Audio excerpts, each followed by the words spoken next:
Good evening साथियों, स्वागत है आप सभी का आपके अपने YouTube चैनल पॉलिटेक्निक अड्डा पे। साथियों, आज हम लोग फिर से शुरू करने वाले हैं एक नया चैप्टर और आज का चैप्टर है लैंग्वेज ऑफ केमिस्ट्री। इसमें बहुत सारे न्यूमेरिकल क्वेश्चन आपको देखने को मिलेंगे जो आपके एग्जाम में हूबहू पूछे जाएंगे। तो आइए आज का वीडियो शुरू करते हैं। वीडियो शुरू करने से पहले आप वीडियो को लाइक और चैनल को अगर सब्सक्राइब नहीं किए हो तो चैनल को सब्सक्राइब बिल्कुल ना भूलें। और चलिए तो आज का क्वेश्चन देखते हैं। आज का क्वेश्चन है बच्चों,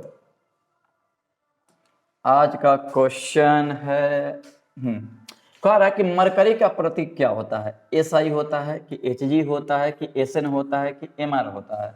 तो बच्चों मरकरी को हम लोग पारा कहते हैं और पारा का संकेत होता है Hg, यानी इसका आंसर होगा बी। अगला क्वेश्चन है, कह रहा है कि कैल्शियम फास्फेट दिया है Ca3PO4 का होल ट्वाइस दिया हुआ है। तो कह रहा है कि बताइए कि कैल्शियम की संयोजकता क्या होगी। तो देखिए, इसमें जो संख्या होता है वो कैल्शियम का होता है और इसमें जो संख्या होता है वो फास्फेट का होता है। तो कैल्शियम की संयोजकता यहाँ पे कितनी होगी? 2, क्योंकि यहाँ पे संख्या क्या जुड़ा है? 2। आंसर हो जाएगा बी। अगला क्वेश्चन देखिएगा बच्चों, अगला क्वेश्चन है कि यहाँ पे कैल्शियम फास्फेट सूत्र जो किसी पदार्थ के एक अणु में उपस्थित विभिन्न तत्वों के परमाणुओं की वास्तविक संख्या को बताता है, वह कहलाता है, क्या कहलाता है बताना है। कह रहा है कि कैल्शियम फास्फेट दिया हुआ है, Ca3PO4 का होल ट्वाइस दिया हुआ है, जो किसी पदार्थ के एक अणु में उपस्थित विभिन्न तत्वों के परमाणुओं की संख्या वास्तविक संख्या को बताता है, उसको क्या बोलते हैं आपको बताना है। मूलानुपाती सूत्र बोलते हैं, सरल सूत्र बोलते हैं कि अणु सूत्र बोलते हैं, संरचना सूत्र। देखिए, मूलानुपाती सूत्र में परमाणुओं का अनुपात बताया जाता है, ठीक है। सरल सूत्र भी कुछ ऐसा ही होता है, अनुपात से रिलेटेड होता है। अणु सूत्र जो है ना, परमाणुओं की वास्तविक संख्या को बताता है कि इसमें कैल्शियम 3 है, यहाँ पे फास्फेट के 2 परमाणु है, इस प्रकार से ये बताता है जी, यानी कि आंसर होगा इसका सी। अगला क्वेश्चन देखिएगा, कह रहा है कि कार्बोनेट मूलक पर आवेश होता है कार्बोनेट CaCO3। जैसे आप हो क्या लिख दिए, कार्बोनेट को कह रहा है, कार्बोनेट को बोलते हैं CO3 और यहाँ पे होता है -2। कार्बोनेट पे ना 2 इकाई ऋणावेश होता है, यानी हो जाएगा -2, यानी कि ऑप्शन नंबर सी। जैसे आप लोग सुने होंगे कैल्शियम कार्बोनेट, तो इसकी संयोजकता 2 होती है और इसकी संयोजकता -2, दोनों बैलेंस करता है, इसीलिए इसको लिखा जाता है CaCO3। आंसर सी होगा जी। अगला क्वेश्चन देखिएगा, अगला क्वेश्चन है कि कैल्शियम कार्बोनेट में कैल्शियम का प्रतिशत निकालना है। कैल्शियम कार्बोनेट, देखिए जब भी किसी एलिमेंट का प्रतिशत निकालना होता है ना, तो पहले सबसे पहले इसका मोलिकुलर मास निकाला जाता है। तो कैल्शियम एगो है, कार्बन 1 है और यहाँ पे 3 गो ऑक्सीजन है बच्चों, ठीक है। तो कैल्शियम का होता है 40, ऑक्सीजन कार्बन का होता है 12, एक ऑक्सीजन का होता है 16, 3 है तो 48। जब तीनों को जोड़ेंगे तो आएगा 100 ग्राम प्रति मोल कहिए या फिर ग्राम कहिए बच्चों, ठीक है। तो कह रहा है कि बताइए, ध्यान से देखिएगा बच्चों, यहाँ पे अब यहाँ पे बहुत कुछ आपको सीखने को मिलेगा। कह रहा है कि कैल्शियम का प्रतिशत बताइए। तो देखिए, जब भी किसी एलिमेंट का प्रतिशत निकालना होता है तो यहाँ पे लिखेंगे मास ऑफ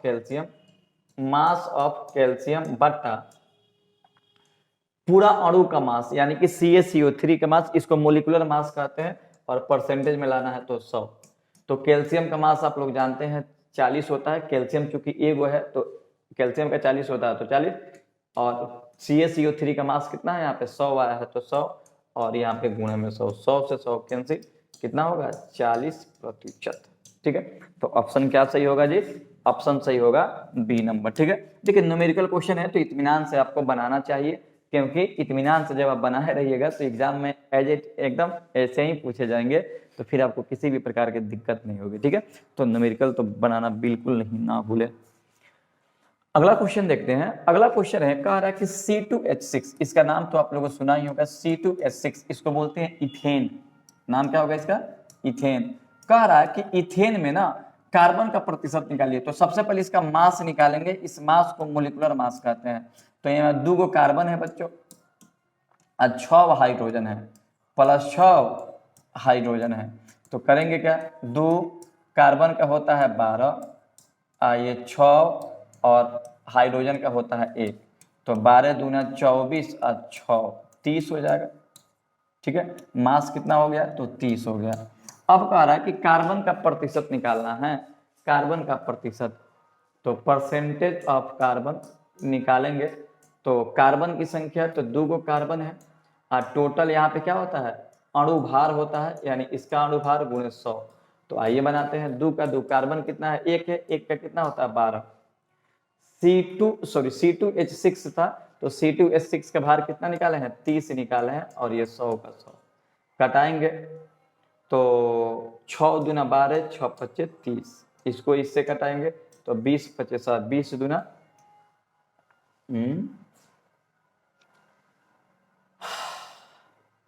6 दूना 12, 6 पच्चे 30, तो 4 है ना, 2 दूना 4, 4 में 2 से करेंगे तो 4 दूना 8, 80% होगा जी।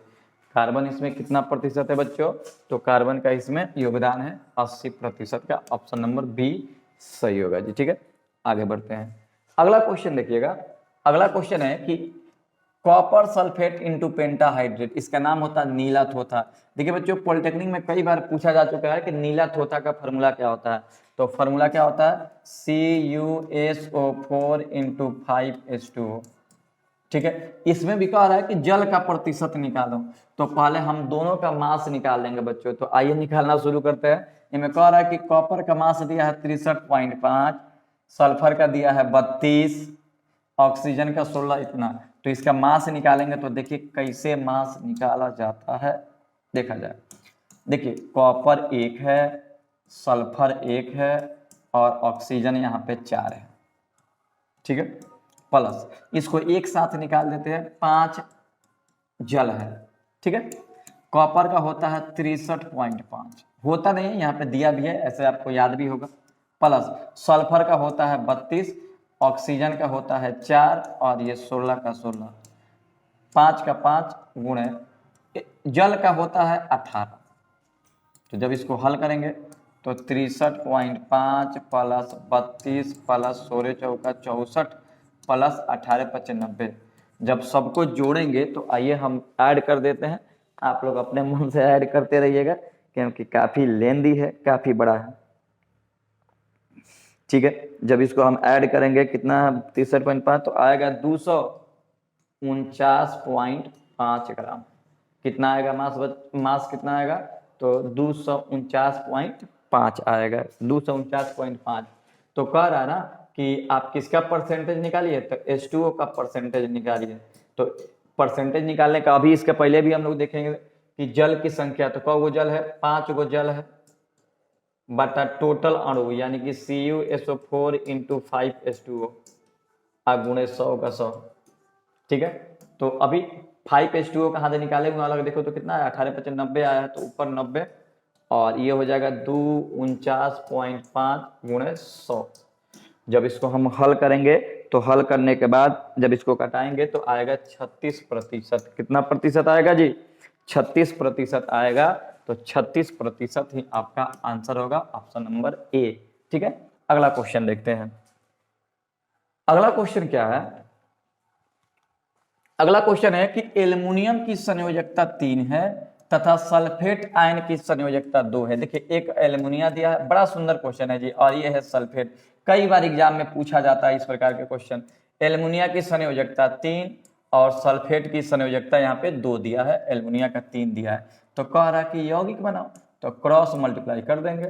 तो इसको इसके साथ गुणा करेंगे तो Al2, और इसके साथ गुणा करेंगे तो ये डबल अणु है, तो हम इसको ब्रैकेट में लिखेंगे, यानी कि Al2SO4 का थ्राइस, Al2SO4 का थ्राइस, यानी ऑप्शन नंबर सी होगा सही जी। ठीक है, अगला क्वेश्चन देखिएगा, कह रहा है कि XaXb, कह रहा है कि एक कंपाउंड दिया है। कंपाउंड क्या दिया है, तो XA और YB दिया हुआ। ठीक है, कह रहा है कि X तथा Y के परमाणु भार इतना है। X का भार कितना है, X का भार है कितना, कह रहा है कि X तथा Y परमाणु का भार X है। X का भार X है और Y का भार क्या है, Y है। तो कह रहा है कि Y का प्रतिशत बताइए, Y लवण की प्रतिशत बताइए, लवण में बताना है Y का। तो ये नहीं होगा, ये तो एकदम गलत लिखा है आपका आंसर। लवण ये Y पूछा है ना, तो Y का जब हम प्रतिशत निकालेंगे तो लिखेंगे BY बट्टा ax प्लस by गुणे 100। ये फॉर्मूला आपका हो जाएगा, यानी फॉर्मूला नंबर डी सही होगा। ठीक है, अगला क्वेश्चन देखिएगा, डी नंबर आंसर सही होगा इसका। अगला क्वेश्चन देखिएगा, कह रहा है कि पोटेशियम क्लोरेट को गर्म करने पर भार में कितने प्रतिशत की कमी आती है, आपको बताना है। कह रहा है कि पोटेशियम क्लोरेट को गर्म करने पर भार में, सही लिखा है, पोटेशियम क्लोरेट को गर्म करने पर पोटेशियम क्लोराइड तथा, चलिए ठीक है, देखिएगा पोटेशियम क्लोरेट KClO3, बड़ा सुंदर क्वेश्चन है। जब इसको गर्म करेंगे ना, तो जब ये टूटेगा तो टूट करके बनाएगा KClO, ठीक है, प्लस O2। तो हम दोनों का यहाँ पे मास निकालेंगे, तो मास निकालना तो आप जानते हैं, ठीक है। मास कैसे निकालिएगा, तो इसका होता है 39, क्लोरीन का होता है 35.5 और ऑक्सीजन 3 गो है, एगो का होता है 16, तो 2 गो का हो जाएगा 64। यानी इसका जब मास निकालेंगे तो मास कितना आएगा, तो 122.5 आएगा। ठीक है, इसका मास निकालेंगे, इसका मास जब हम निकालेंगे तो इसका मास कितना आएगा, तो इसका 39, पोटेशियम का 39, क्लोरीन का 35.5 और ऑक्सीजन का 16, यानी इसका मास कितना आएगा, तो 90.5। तो अब क्वेश्चन में कह रहा है कि बताइए, कह रहा है कि पोटेशियम क्लोरेट को गर्म करने पर उसके भार में कितने प्रतिशत की कमी आएगी। तो देखिए परसेंटेज चेंज का फॉर्मूला क्या होता है, परसेंटेज चेंज का फॉर्मूला सब में लागू होता है। फाइनल, याद रखिएगा, शॉर्ट में लिख रहे हैं, फाइनल माइनस इनिशियल और इनिशियल गुणे 100। ठीक है, या फिर ऐसे लिखिएगा, इसमें तो इससे चेंज हो रहा है ना, तो इसमें आप थोड़ा सा उल्टा करेंगे फॉर्मूला को। ओहो, ठीक है, इसमें क्या करेंगे, इनिशियल में से फाइनल को घटाएंगे ना, तो फिर अच्छा देखो कमी दिखाना रहता है ना, तो माइनस में ही आता है, क्योंकि प्रतिशत में कमी लाना है, तो कमी तो वैसे ही होता है। ठीक है, लेकिन आपको ऑलरेडी क्वेश्चन में कह दिया है कमी ना, कमी अगर नहीं कहता कि प्रतिशत में कितना परसेंटेज का परिवर्तन आएगा ना, तब लिखते हैं फाइनल माइनस इनिशियल, लेकिन यहाँ पे कमी लिख दिया है, तो इनिशियल माइनस फाइनल और इनिशियल गुणे 100। ये अब करके हम बनाएंगे, तो जब आप चेंज कीजिएगा तो क्या आएगा, इनिशियल कितना था जी, 122। देखिए तो मास कितना निकाला था इसका, 122.5 माइनस फाइनल कितना था, 90.5 बटा 122.5 और गुणे 100 का 100।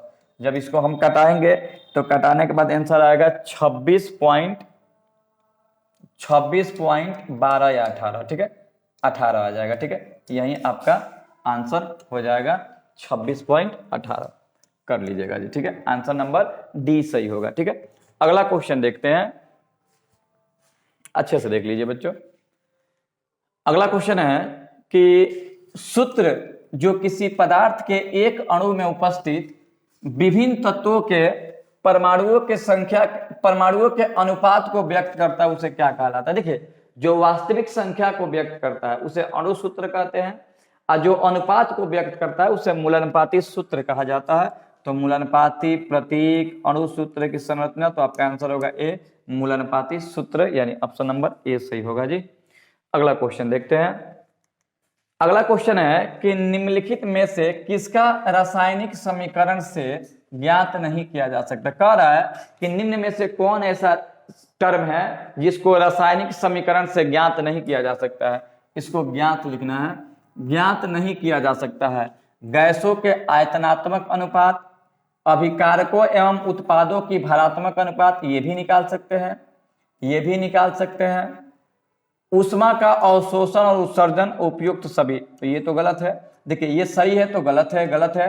कह रहा है कौन नहीं निकाला जा सकता है, तो ऊष्मा का अवशोषण या उत्पादन नहीं निकाला जा सकता है कि कितना हुआ। ठीक है, उसका कैलकुलेशन नहीं किया जा सकता है। ये तो बताया जा सकता है कि ऊष्मा सोची होगा कि ऊष्मा छेपी होगा, लेकिन ये नहीं बताया जा सकता है कि कितना होगा। ठीक है, तो आंसर होगा ये सी।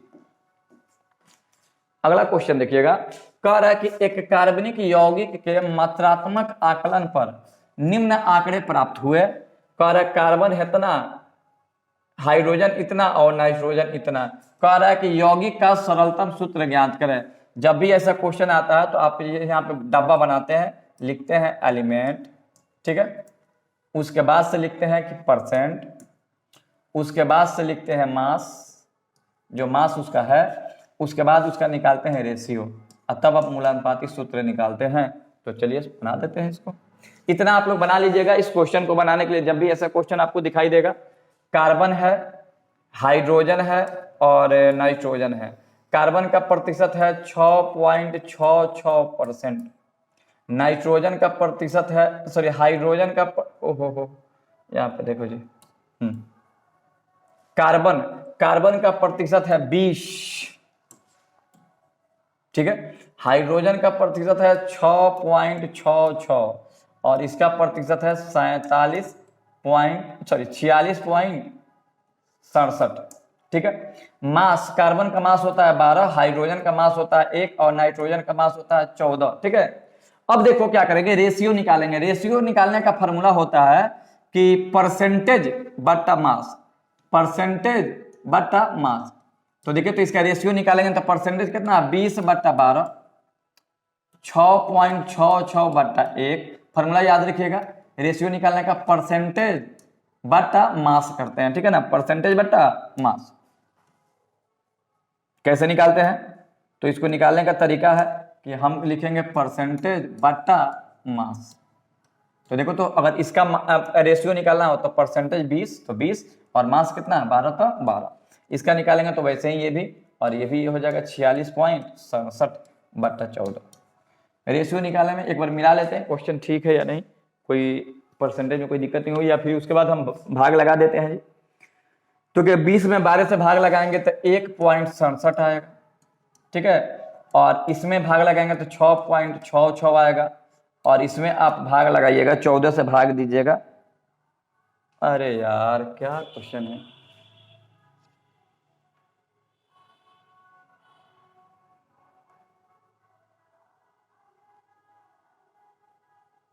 एक कार्बनिक यौगिक के मात्रात्मक निम्न आंकड़े प्राप्त कर। देखिएगा, इस सब आप देखो क्वेश्चन में एकदम और कॉम्प्लेक्स कर दिया क्वेश्चन में, ध्यान दीजिएगा। यहाँ पे सब में ऑक्सीजन दिया है, ऑक्सीजन तो इसमें दिया नहीं था, तो ऑक्सीजन भी हम लिख देंगे और इसका परसेंटेज निकालेंगे तो 100 में से नहीं सबका घटा देंगे, तो 100 में से सबका घटाएंगे तो आएगा 26.67 आएगा।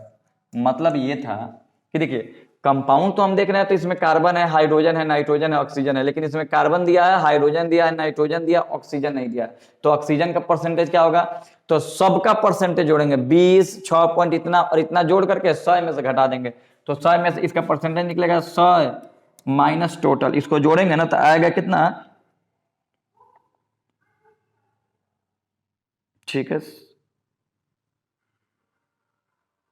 26.67 आएगा, ठीक है। घटा लीजिएगा, घटाने के बाद से आएगा 26.67 और ऑक्सीजन का होता है 16, तो भाग देंगे तो 26.67 भागा 16, तो इसका भाग देने पर आएगा 1.67, यानी कि इस वैल्यू कितना आया 1.67, दूसरा कितना आया 1.66, तीसरा आया 14 से भाग दिए थे तो कितना आया था 33, और इसका भाग दिए तो आया 1.67। अब हम करेंगे क्या बच्चों कि अब फिर इसको सिंपल रेशियो करेंगे, तो इसमें देखते हैं सबसे छोटा कौन है, तो सबसे छोटा यही है, तो फिर इसी से भाग दे देंगे, 1.67, 1.67, 1.67 और 1.67। देखिए भाग लगाएंगे तो 1 मंथ में कट जाएगा, ठीक है। ये 6 था ना जी, 6 लिखेंगे। अब 6 में भाग देंगे हम 1 इतना से, तो 4 मंथ में कटेगा, ये 6 है।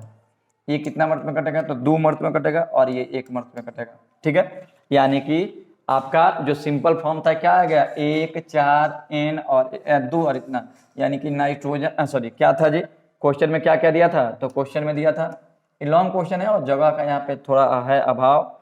तो अब देखो, अब हम करेंगे क्या इसमें, तो अब ध्यान दीजिएगा जी, अब हमको अनुपात निकाल देना है। तो देखिए किसका किसका वैल्यू प्राप्त हुआ था जी, तो कार्बन का अनुपात हाइड्रोजन का, अनुपात नाइट्रोजन का और अनुपात ऑक्सीजन का। तो कार्बन का वैल्यू कितना आया था 1, ठीक है, और यहाँ पे हाइड्रोजन का कितना आया था 4, नाइट्रोजन का कितना आया था 2 और इसका आया था कितना 1। तो देखो इसका कार्बन का मान 1 होगा, हाइड्रोजन का मान 4 होगा, नाइट्रोजन का मान 2 होगा और इसका मान 1 होगा, यानी कि CH4N2O, CH4N2O, यानी कि ऑप्शन नंबर बी जो है सही होगा, ऑप्शन नंबर बी सही होगा, ठीक है। तो ये कॉम्प्लेक्स थोड़ा सा क्वेश्चन था, इसको कॉपी पे आपको बनाना ही पड़ेगा, तो कॉपी पे लिखना बिल्कुल ही आप ना भूलिएगा। अगला क्वेश्चन देखिएगा, कह रहा है कि बेरियम कार्बोनेट का सूत्र क्या होता है। तो बेरियम का सूत्र होता है Ba और कार्बोनेट का होता है CO3। बेरियम का संयोजकता 2 और इसका -2, तो दोनों कैंसिल हो जाएगा, यानी कि BaCO3 BaCO3 BaCO3 ऑप्शन जो है बी सही हो जाएगा, BaCO3। अगला क्वेश्चन देखिएगा, कह रहा है कि एक धातु M है, कह रहा है कि एक धातु M के क्लोराइड का सूत्र इतना है, धातु है और इसका क्लोराइड बना है MCl2 है। तो कह रहा है कि जब ये फास्फेट बनाएगा तो सूत्र क्या होगा। देखिए, तो जब ये 2 बनाया है तो M की संयोजकता इसमें कितनी होगी, वैलेंसी 2 होगा। तो कह रहा है कि M जब फास्फेट बनाए, M क्या बन, देखिएगा एक धातु है जो अपना क्लोराइड बनाता है MCl2, तो इसमें M का संयोजकता कितना होगा, तो ये जो संख्या होता है वही संयोजकता होता है, तो संयोजकता हो जाएगा 2। अब कह रहा है कि अब न्यू कंपाउंड बन रहा है जी, न्यू कंपाउंड फास्फेट बन रहा है, M फास्फेट बनाएगा, PO4 बनाएगा, तो M की संयोजकता 2 और इसकी संयोजकता 3, तो क्रॉस मल्टीप्लाई करेंगे तो M3PO4 का होल ट्वाइस, तो M3PO4 का होल ट्वाइस, यानी ऑप्शन जो है बी सही होगा, ऑप्शन नंबर बी। आगे बढ़ते हैं जी, अगला क्वेश्चन देखिएगा, कह रहा है कि एक हाइड्रोकार्बन का मूलानुपाती सूत्र CH है। देखिए मूलानुपाती सूत्र, चलिए हिंदी में ही लिख देते हैं इसको, मूलानुपाती सूत्र, मूलानुपाती सूत्र क्या दिया है जी, तो इसका मूलानुपाती सूत्र दिया है CH, और इसका कह रहा, देखिए मूलानुपाती सूत्र दिया तो इसका भार निकाल लीजिए, तो इसका भार निकालेंगे या द्रव्यमान आप कह लीजिए, तो कितना आएगा, देखिए तो कार्बन का होता है कितना, एक कार्बन है और एक हाइड्रोजन है, तो कार्बन का होता है 12 और हाइड्रोजन का होता है 1, यानी कि 12 1 13 हो गया मास इसका, ठीक है। घनत्व दिया है, घनत्व कितना दिया है, घनत्व को VD कहते हैं जी, ठीक है, वाष्प घनत्व है, तो ये घनत्व हो गया VD। कितना दिया है VD, वेपर डेंसिटी कितना दिया है 39 दिया है, तो कह रहा है कि सूत्र बताइए। तो देखिए जब भी सूत्र निकालना रहता है तो n निकाला जाता है, n का फॉर्मूला क्या, पहले देखो जी, पहले इसका मास निकालो, आणविक द्रव्यमान क्या होता है उसको देखो, आणविक द्रव्यमान समझिएगा। तो अगर हम इसका आणविक द्रव्यमान निकालेंगे ना, आणविक द्रव्यमान, तो क्या होगा 2 गुणे VD, 2 गुणे वाष्प घनत्व होता है, तो 2 का 2 वाष्प घनत्व 39, तो 39 9 दूना 18 का 8, 3 दूना 6 1 7 78 हो जाएगा, तो 78 हो गया, ठीक है। तो अब हम इसमें n का मान निकालते हैं जी, तो n का मान निकालेंगे तो क्या होगा कि आणविक द्रव्यमान,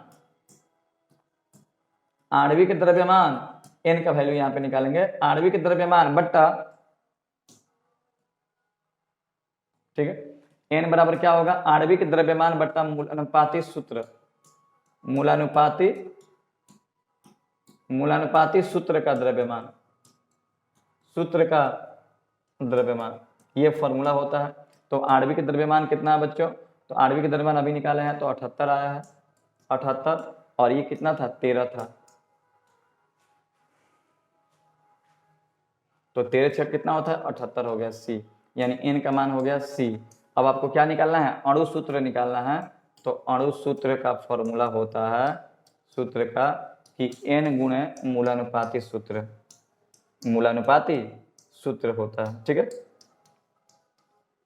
चलिए, तो n का मान 6, मूलानुपाती सूत्र क्या है CH है, तो गुणा करेंगे तो क्या होगा C6H6, तो C6H6 हो जाएगा, यानी इसका आंसर क्या होगा जी, तो इसका आंसर होगा, आंसर इसका D होगा, बेंजीन बनेगा जी, ठीक है। अच्छा क्वेश्चन है, इसको भी देखिए, देखिए ये न्यूमेरिकल है तो आपको बनाना ही पड़ेगा, इसमें कोई विकल्प है ही नहीं, ठीक। कह रहा है कि एक कार्बनिक यौगिक है जिसका प्रतिशत दिया हुआ है, जब भी ऐसा क्वेश्चन देगा कार्बनिक यौगिक के कार्बन और हाइड्रोजन दिया, और क्वेश्चन में भी देख लो कार्बन हाइड्रोजन दिया है, तो देखो आप लोग करते क्या हो, इसमें करना क्या है, एलिमेंट लिखिएगा, ठीक है, उसके बाद से लिखिएगा इसका परसेंटेज, इसके बाद से इसका मास, और इसके बाद इसमें क्या करेंगे, रेशियो निकालेंगे, इसका रेशियो निकालेंगे। अगर रेशियो से काम नहीं चलेगा तो सिंपल रेशियो निकालेंगे, तो काम तो चला ही देंगे। कार्बन दिया है और हाइड्रोजन दिया है, कार्बन का प्रतिशत दिया है 92.4 और हाइड्रोजन का प्रतिशत दिया है 7.6। कार्बन का मास होता है 12 और हाइड्रोजन का मास होता है 1। परसेंटेज रेशियो निकालने का तरीका क्या है कि परसेंटेज को लिखेंगे ऊपर और मास को लिखेंगे नीचे। उसी प्रकार से इसमें परसेंटेज को लिखेंगे ऊपर और मास को लिखेंगे नीचे। तो जब भाग लगाएंगे ना तो आएगा कितना, 12 से भाग लगा दीजिए, 92.4, ठीक है। भाग लगाएंगे तो आएगा 7.7, 7.7 और इसमें तो ये भी 7.7। तो देखिए 7, तो ये आ गया 7.7 और नीचे कितना है जी, 7.7 नहीं है, 6 है। तो इसमें जो सबसे छोटा होता है उसी से भाग देते हैं, 7.6 से भाग देंगे, 7.6 से, तो ये कट जाएगा तो 1, और ये भी लगभग 1 मिनट में कट जाएगा। यानी आप लोग देखिए कार्बन और हाइड्रोजन का जो रेशियो प्राप्त हुआ वो क्या हुआ, 1:1, यानी कार्बन भी 1 और हाइड्रोजन भी 1। तो सूत्र क्या होगा, मूलानुपाती सूत्र निकालना है तो CH होगा। क्या होगा जी, CH, यानी आंसर जो है आपका B हो जाएगा सही। सब मजेदार क्वेश्चन है आप, और ऐसा क्वेश्चन आपके एग्जाम में देखने को मिलेंगे और आपको बनाना भी पड़ेगा। अगला क्वेश्चन देखिएगा जी, बड़ा सुंदर क्वेश्चन है ये। नाइट्रोजन के एक ऑक्साइड में इतना % नाइट्रोजन है और शेष ऑक्साइड है, यानी कि ऑक्सीजन है। तो देखो जी नाइट्रोजन कितना है, तो नाइट्रोजन है 25.94। तो ऑक्सीजन कितना होगा, तो 100 में से घटा दो, दुए को जब है नाइट्रोजन और ऑक्सीजन तो घटाओ 25.94। तो जब घटाएंगे हम तो ऑक्सीजन का भार कितना निकलेगा, तो घटा दीजिए, 25.94 है ना। तो जब इसको हम घटाएंगे तो घटाने के बाद क्या आएगा, तो 74.06 आएगा। अब फिर वैसे ही जब भी सूत्र बनाने को कहेगा ना तो आप उसी डब्बा का प्रयोग करेंगे, लिखेंगे एलिमेंट, एलिमेंट लिखेंगे, उसके बाद क्या लिखेंगे, परसेंटेज लिखेंगे, उसके बाद मास लिखेंगे, उसके बाद रेशियो। और रेशियो से काम नहीं चलेगा तो सिंपल रेशियो, ठीक है। अब देखो जी एलिमेंट क्या है, तो नाइट्रोजन है और एक ऑक्सीजन है। नाइट्रोजन का प्रतिशत है 25.94 हेकर है, ऑक्सीजन का 74.6, 74.6 नहीं है जी, 06 है, 06, ठीक है।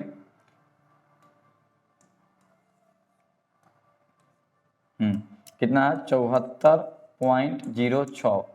नाइट्रोजन का मास 14 होता है, ऑक्सीजन का 16 होता है। रेशियो निकालने के लिए भाग देंगे प्रतिशत में, कैसे, तो मास से। तो इसका निकल गया, इसका निकालेंगे तो 74.06 भागा 16, तो भाग दीजिए।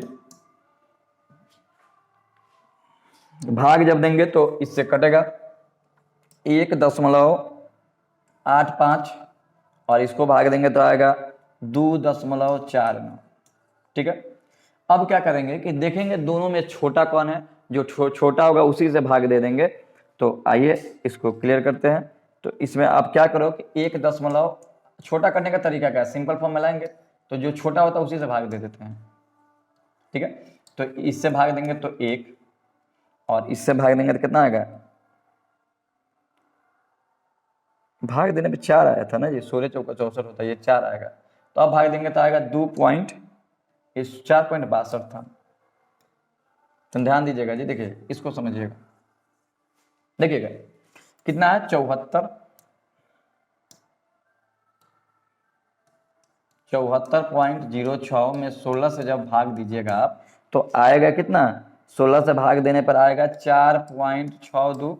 जब इसको स्मॉलेस्ट फॉर्म में बदलना था तो 1.85 से भाग देना था, तो ये भाग देने के बाद आता 2.49। जब ले ये पॉइंट नहीं हटेगा तब ले हल करिएगा। तो इसमें 2 से गुणा कीजिए और इसमें भी 2 से गुणा कीजिए। तो इसमें 2 से गुणा कीजिएगा तो 2 और इसमें 2 से गुणा कीजिएगा तो 2.5 है ना, 2.5 दूना कितना होता है 5। तो अब देखो जी परसेंटेज की बात करें, नाइट्रोजन और ऑक्सीजन की यहाँ पे जो रेशियो प्राप्त हुआ वो क्या हुआ, 2:5, यानी कि नाइट्रोजन हो गया 2 और ऑक्सीजन हो गया 5। तो फार्मूला होगा N2O5।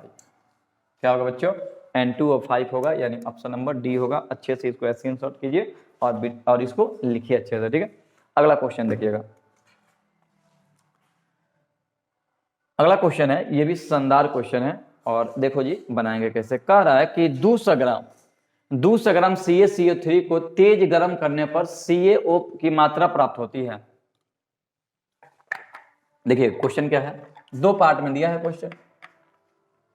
कह रहा है कि CaCO3 को गर्म करने पर क्या प्राप्त होता है, तो CaO प्राप्त होता है और CO2 प्राप्त होता है।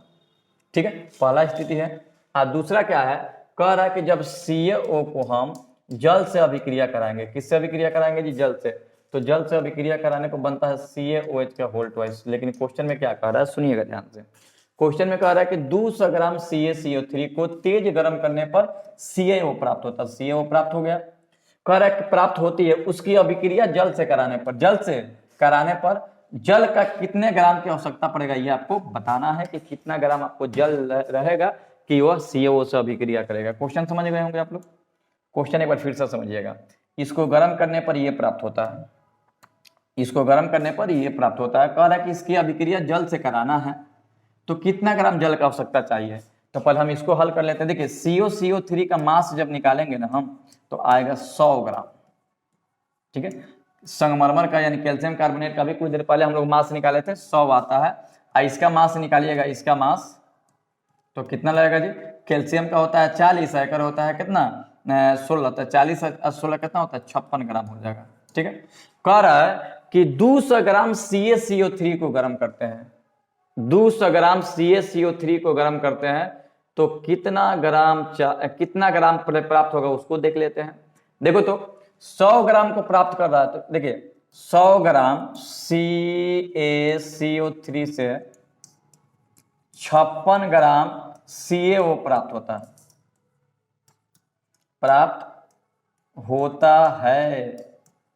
ठीक है, तो अगर 100 कितना से प्राप्त हो रहा है जी, तो ये 100 ग्राम है ना, 100 ग्राम से ये प्राप्त होता है। तो अगर 1 ग्राम CaCO होता तो कितना प्राप्त होता, तो 56/100 ग्राम प्राप्त होता क्या जी, CaO। तो अगर ये 200 ग्राम हो तो कितना प्राप्त होगा CaO, तो 56/100 गुणे 200, तो 0 से 0 खत्म। तो इसको गुणा करेंगे तो 6 दूना 12 के 2, 5 दूना 10, 1 11 ग्राम, यानी कि 200 ग्राम अगर कैल्शियम कार्बोनेट की गर्म करेंगे तो CaO की मात्रा कितनी हो जाएगी, 112 ग्राम, यानी कि 112 ग्राम ये प्राप्त हो रहा है। ठीक है, तो कह रहा है कि बताइए कितना ग्राम की आवश्यकता पड़ेगा, कितना ग्राम जल की आवश्यकता पड़ेगा। तो देखो तो फिलहाल ये जो रिएक्शन हुआ है इसमें इसका द्रव्यमान कितना है, तो 56 ग्राम है। 56 ग्राम कैसे, तो अभी निकाले हैं, कैल्शियम का 40 है, इसका 16, 56 हो जाएगा, 56 ग्राम हो। ठीक है, और जल का निकालेंगे तो जल का मास कितना होता है, 18 ग्राम। तो क्वेश्चन का आ रहा है कि बताइए कितना ग्राम जल का आवश्यकता पड़ेगा, ये आपसे पूछा है। ठीक है, कितना ग्राम जल की आवश्यकता पड़ेगा, तो देखिए तो 56 ग्राम के लिए 18 ग्राम जल चाहिए। तो 1 ग्राम के लिए कितना चाहिए, तो 18/56, इसलिए कितना ग्राम ये प्राप्त हुआ था, 112 ग्राम। तो 112 ग्राम के लिए कितना होगा, तो 112 ग्राम के लिए होगा 18/56 गुणे 112। जब कटाएंगे तो 56 दूना 12 और 18 से गुणा करेंगे तो 18 दूना 26 ग्राम चाहिए। तो 26 नहीं 36 ग्राम आ रहा है, तो आपका आंसर हो जाएगा C, यानी कि 36 ग्राम होगा जी। ठीक है, अच्छे से देखिए इसको, बहुत ही सुंदर क्वेश्चन है। उसके बाद हम लोग आगे बढ़ेंगे। ठीक है, अगला क्वेश्चन देखिएगा। अगला क्वेश्चन है कि NH4 का होल ट्वाइस इंटू Cr2O7 को गर्म करने पर नाइट्रोजन जल तथा क्रोमियम ऑक्साइड प्राप्त होता है। अभिक्रिया का संतुलित रूप क्या है, तो ये आपका संतुलित रूप चेक करना है। तो नाइट्रोजन यहाँ पे कितना है, 2 है, 2 जल, यहाँ पे क्रोमियम है 2, लेकिन यहाँ पे है क्रोमियम 1, तो ये गलत है। दूसरा हम देखिएगा, यहाँ पे क्रोमियम है 2, तो यहाँ पे क्रोमियम है 2, ऑक्सीजन 3, यहाँ पे 4, 7 है, तो यहाँ पर भी 7 है, हाइड्रोजन है 4 दूना 8, तो 4 दूना 8 है, यानी कि यही संतुलित है, बाकी सब गलत हो जाएगा। यानी ऑप्शन जो है बी सही होगा, बी इसका संतुलित रूप है। संतुलित समझ रहे हैं ना, अभिकारक में उपस्थित परमाणुओं की संख्या प्रतिफल में उपस्थित परमाणुओं की संख्या के बराबर होनी चाहिए। ठीक है, अगला क्वेश्चन है कि 2.5 ग्राम धातु के ऑक्साइड में गर्म करने पर उसका 2.752 ग्राम ऑक्साइड प्राप्त होता है। यदि धातु की परमाणु संख्या 258 हो तो उस ऑक्साइड का मूलानुपाती सूत्र बताइए क्या होगा। 2.5 ग्राम धातु को ऑक्सीजन के साथ गर्म करते हैं। किसके साथ गर्म करते हैं जी? ऑक्सीजन के साथ गर्म किया जाता है। देखिएगा धातु की मात्रा कितना है? धातु का द्रव्यमान कितना है बच्चों? तो धातु का द्रव्यमान दिया है 2.5 ग्राम। और देखिए तो ऑक्साइड का द्रव्यमान कितना है? तो ऑक्साइड का द्रव्यमान है 2.752। तो यहाँ देखिए ऑक्साइड किसका बना होता है? तो धातु और ऑक्सीजन का। तो ऑक्सीजन का द्रव्यमान निकाल लें हम। ऑक्सीजन का द्रव्यमान, तो ऑक्सीजन का द्रव्यमान निकालेंगे तो ऑक्साइड में से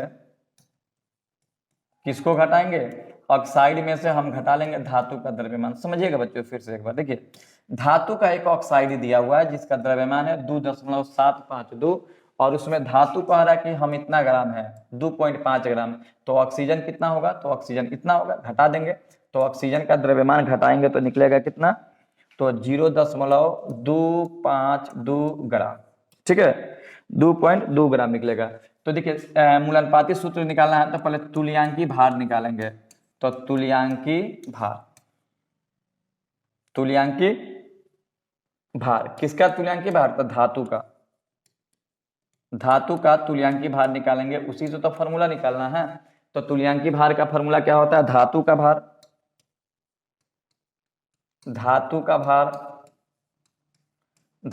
भार बटा ऑक्सीजन का भार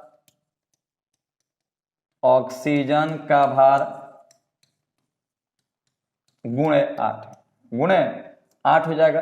तो जब इसको हम हल करेंगे तो तुल्यांकी भार हल करने के बाद धातु का तुल्यांकी भार सबका वैल्यू रखेंगे हम लोग, तुल्यांकी भार निकालेंगे यहाँ पे। ठीक है, तुल्यांकी भार जब यहाँ पे हम निकालेंगे तुल्यांकी भार तो तुल्यांकी भार कैसे निकलेगा? तो धातु का भार कितना दिया था जी? 2.5 और ऑक्सीजन का भार कितना अभी लाए थे? तो 0.252 गुणे 8, तो लगभग ये आएगा 80। कितना आएगा जी? तुल्यांकी भार 80 आएगा। ठीक है, अब हम इसकी संयोजकता निकालेंगे। संयोजकता निकालने का फॉर्मूला क्या होता है? तो परमाणु भार बट्टा तुल्यांकी भार होगा। तो परमाणु भार कितना दिया है जी? तो परमाणु भार है, क्वेश्चन में दिया है परमाणु भार, तो उसको लिख देंगे। परमाणु भार है कितना? 238 है, तो 238 और तुल्यांकी भार कितना है? 80। तो भाग देने के बाद आएगा कितना? लगभग 3 के बराबर होगा। तो हम सूत्र निकालेंगे, तो संयोजकता तो निकल गया। तो ये है मेटल और ये है ऑक्सीजन। तो मेटल के संयोजकता 3 निकला और ऑक्सीजन का 2 होता है। तो क्या होगा? M2O3। क्या हो जाएगा जी? M2O3 हो जाएगा, यानी ऑप्शन नंबर ए सही होगा। बहुत ही शानदार क्वेश्चन है, M2O3 होगा। ठीक है, M2O3 हो जाएगा। अगला क्वेश्चन देखिएगा। ठीक है, अगला क्वेश्चन देखिए।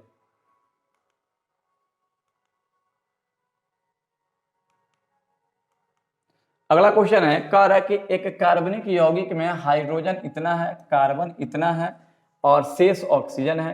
कह रहा है कि 0.6 ग्राम एनटीपी पर इतना 224 सीसी से अभिक्रिया करता है। तो कह रहा है कि यौगिक का सूत्र बताइए। तो सबसे पहले तो हम इसका मूलानुपाती सूत्र निकाल देंगे कि मूलानुपाती सूत्र क्या आता है। तो मूलानुपाती सूत्र कैसे निकालेंगे? तो आपको बताए थे कि एलिमेंट लिखेंगे तो एलिमेंट क्या है? हाइड्रोजन है, कार्बन है और शेष ऑक्सीजन है। ठीक है, इसका परसेंटेज कितना दिया है? 6.67। कार्बन का प्रतिशत दिया है 40 और ऑक्सीजन का कितना है? तो ऑक्सीजन का 100 में से घटा लेंगे, 100 माइनस 6.67 प्लस 40, इसको जोड़ के घटाएंगे तो ऑक्सीजन का निकलेगा कितना? तो 53.33 आएगा जी। ठीक है, अब हम क्या करेंगे कि इसका मास लिखेंगे। तो हाइड्रोजन का मास होता है 1 ऑक्सीजन का मास कार्बन का मास होता है 12 और ऑक्सीजन का मास होता है 16। उसके बाद हम रेशियो निकालेंगे, तो आप जानते हैं ना प्रतिशत में मास से भाग देते हैं, 6.67/1 इसका निकल गया। अगर हम दूसरे का लिखेंगे, दूसरे का क्या होगा 40/12। तीसरे का क्या होगा, तीसरे का होगा 53.33/16। ठीक है, आप भाग दीजिए, भाग देने के बाद आएगा ये तो इतना ही रह जाएगा, 6.67 हो जाएगा, सेम रहेगा 6.67। और 12 में 40 से हम भाग देंगे, 12 में 40 से, तो 12 में 40 से भाग देने पाएगा 3.33, और 16 से भाग देंगे तो आएगा 3, ये भी 3 आएगा। तो इसमें कॉमन क्या है, तो 3.33 सब में है, तो छोटा करने के लिए 3.33 से भाग देंगे, तो ये 2 मर्त में लगभग कट जाएगा, ये 1 मर्त में और ये भी 1 मर्त में। यानी इसका हम रेशियो निकाले बच्चों, तो रेशियो निकालेंगे हाइड्रोजन, ठीक है, कार्बन, ऑक्सीजन, इन तीनों का रेशियो निकालेंगे तो 2:1 आएगा। देखो तो यहाँ पे 2 आ रहा है, 1 आ रहा है 1, यानी कि इसमें हाइड्रोजन होगा 2 गो, कार्बन होगा 1 गो और ऑक्सीजन होगा 1 गो। तो इसको ऐसे लिख सकते हैं HCOH, इसका ये फॉर्मूला हो जाएगा, मूलानुपाती सूत्र हो जाएगा। ठीक है, या फिर इसको ऐसे भी लिख सकते हैं कि CH2O, इसको सजा के लिखेंगे तो CH2O होगा। तो चलिए इसको आप लोग उतारिए, फिर इसको मिटाते हैं क्योंकि जगह के अभाव है। तो यहाँ पे बताइए तो रेशियो क्या, जो रेशियो बना यानी मूलानुपाती सूत्र जो आया वो क्या है, मूलानुपाती सूत्र, मूलानुपाती सूत्र, मूलानुपाती सूत्र क्या प्राप्त हुआ जी, तो CH2O। ठीक है, मूलानुपाती सूत्र से अगर अणु भार निकालना हो तो अणु भार निकालने का फॉर्मूला क्या होगा, तो निकालने का फॉर्मूला होगा भार बटा आयतन, भार बटा आयतन, आयतन, भार बटा आयतन गुणे, अब आयतन सीसी में दिया है तो हम इसको बदल देते हैं, क्योंकि आप जानते हैं कि ये 1 NTP पर गैस का आयतन होता है 22.4 लीटर, अगर सीसी में बदलेंगे तो 22,400 हो जाएगा CM3 में, तो वही है 22,400। तो चलिए भार लिखिए, तो भार लिखेंगे तो भार कितना आएगा जी, 0.6 बटा 22,4 गुणे 22400। जब सबको कटाएंगे तो आंसर आएगा 60। आंसर कितना आ जाएगा, n का मान कितना आएगा 60। अब देखो जी n का मान तो 60 प्राप्त हो गया, ठीक है, अभी नहीं, ये तो भार 60 प्राप्त हुआ ना। अब क्या हुआ, मूलानुपाती सूत्र, मूलानुपाती सूत्र कितना था, CH2O था ना, तो मूलानुपाती सूत्र का जब भार निकालेंगे तो भार आएगा 30, कार्बन का होता है 12, हाइड्रोजन का होता है, बड़ा लंबा क्वेश्चन है जी, ठीक है, तो क्या होगा जी CH2O, कार्बन का 12, ऑक्सीजन का 2, कार्बन का 12, हाइड्रोजन का 2 और ऑक्सीजन का 16, जब सबको जोड़ेंगे तो 30 आएगा। तो सूत्र निकालने के लिए n की आवश्यकता होती है, तो n माने n निकालेंगे कैसे, तो अणु भार 60 है और मूलानुपाती सूत्र का भार तो ये 30 है, तो 30 दूना 60, यानी कि n का मान 2, n का मान 2। तो सूत्र जब निकालेंगे हम अणु सूत्र, तो क्या होता है, मूलानुपाती सूत्र में गुणा करते हैं, CH2O है, इसमें गुणा करेंगे 2 से, तो क्या प्राप्त होगा, इधर चलो जी इसको मिटा देते हैं, इसको लिखते रहिएगा।